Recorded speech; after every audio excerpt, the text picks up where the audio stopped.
po sa ating lahat. Maraming salamat po. Totoo na ba ito? Mga kapwa ko Pasigenyo, ang pagtayo ko rito ay patunay na tama ang pagdinig natin sa sigaw ng mga Pasigenyo. Na naghahanap na ang Pasigenyo ng pagbabago. Naalala ko pa nung una kong sinabi sa aking mga magulang na tatakbo ko para mayor 2 araw bago yung deadline para sa filing ng kandidatura. Una ko pong sinabihan ng aking nanay, sabi ko, "Ma, kumakain kami ng hapunan." Sabi ko, "Ma, nagdesisyon na ako, tatakbo ko para mayor." Hindi ko makakalimutan ang mukha niya. Halos mabulunan po siya sa sinigang na baboy na pinakain namin. Pagkatapos namin mag-usap ni Mama, tinawagan ko naman po ang aking tatay. Sabi ko, "Pa," sabi niya, "Anak, tanong balita, napatawag ka." Nagdesisyon na ako, tatakbo ko para mayor. Hindi ko makakalimutan ang sinabi niya sa akin. Ang sabi niya po sa akin, ayun po ang sabi niya.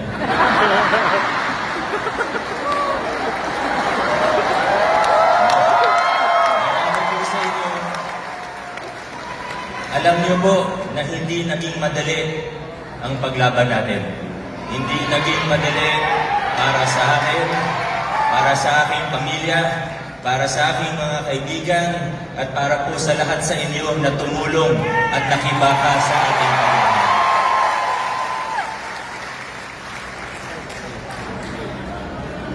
Nung kampanya, parati ko pong sinasabi na ang laban natin ay hindi lang po laban ko, kundi laban po ng bawat isang Pasigenyo. Ngayon po, natapos na ang eleksyon, maaari din nating sabihin na ang tagumpay na ito ay hindi lang po tagumpay ni Vico, hindi lang po tagumpay ni Roman, kundi tagumpay po ito ng bawat isang Pasigenyo. Malinaw ang tinig ng taong bayan. Tama na ang politikang gumagawa ng takot at alitan sa ating mga mamamayan. Tama na ang politikang hinahawakan tayo sa leeg para sa tulong at benepisyo ng karapatan naman natin. Naniniwala ako na ang mandato ng nakaraang halalan at ang ating pagkaluklok ay isang paninindigan ng ating mga botante para sa prinsipyo ng kagalingang panlahat, na ang pinakamataas na layunin ng ating gobyerno at ang ating mga batas ay ang magsilbi sa publikong nakararami. Simple po itong konsepto, ngunit madaling makalimutan, lalo na para sa mga nailuklok na sa poder. Pinangahawakan ko po ang inyong pagpapahayag ng tiwala sa akin bilang pagpapahayag na sabik tayo para sa pagbabago at kaunlaran na mararamdaman ng bawat isa sa ating lungsod. Wakasan na natin ang kultura ng pananakot at pagkatakot. Ang gusto natin ay kulturang mapagpabilang. Mahirap marating ang tunay na pag-unlad kung walang pagkakaisa.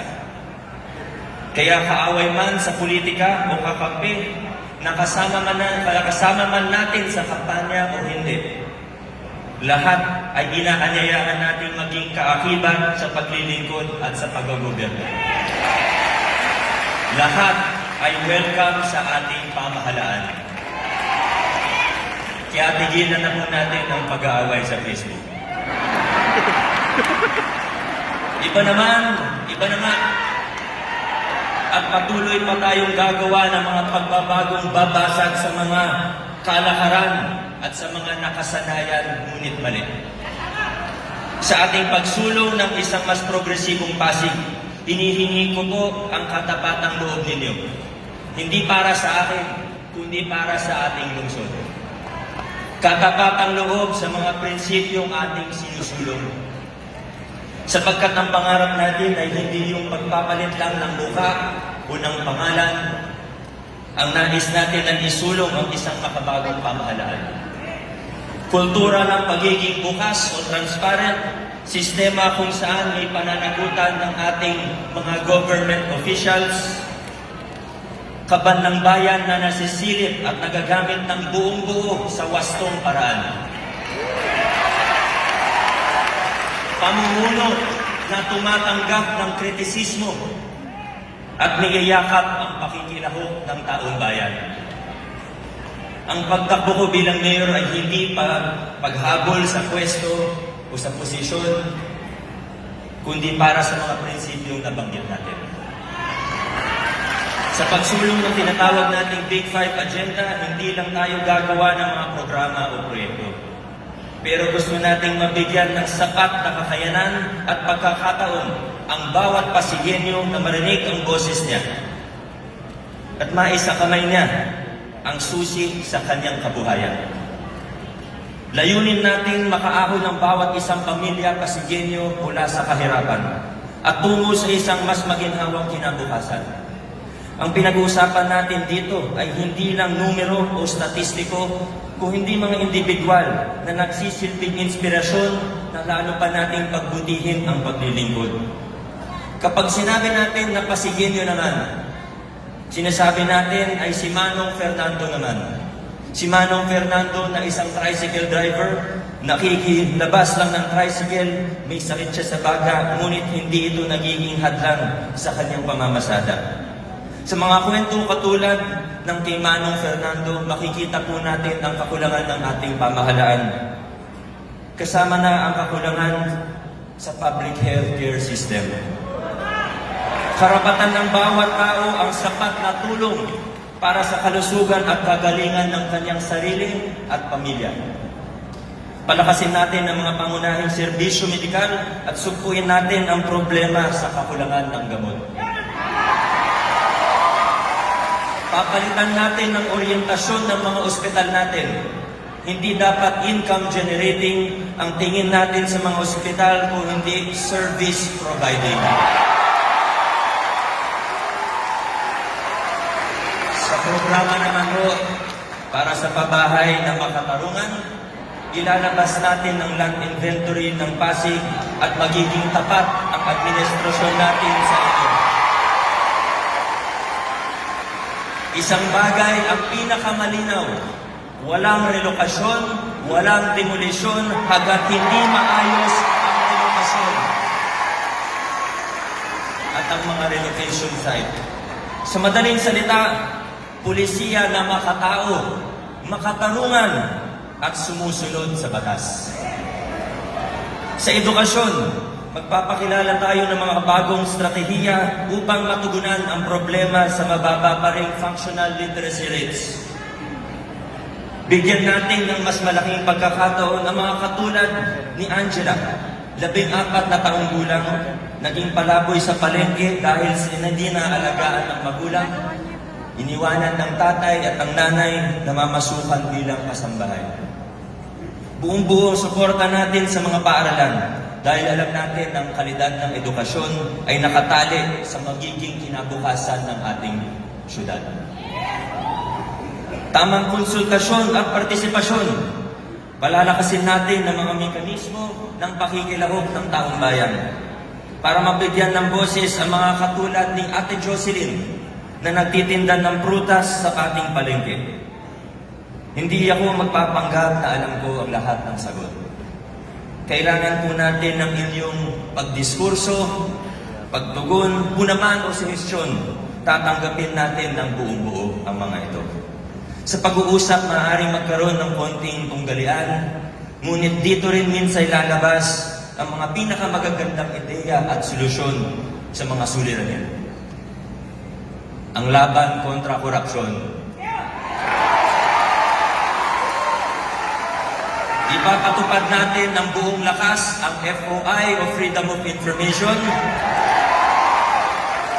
Palalakasin natin ang mga mekanismo para sa pagbibigay ng feedback o reklamo. At ako mismo ang aaksyon sa mga reklamo tungkol sa katiwalian. Hindi na tayo papayag sa sistema ng kutungan at lagayan.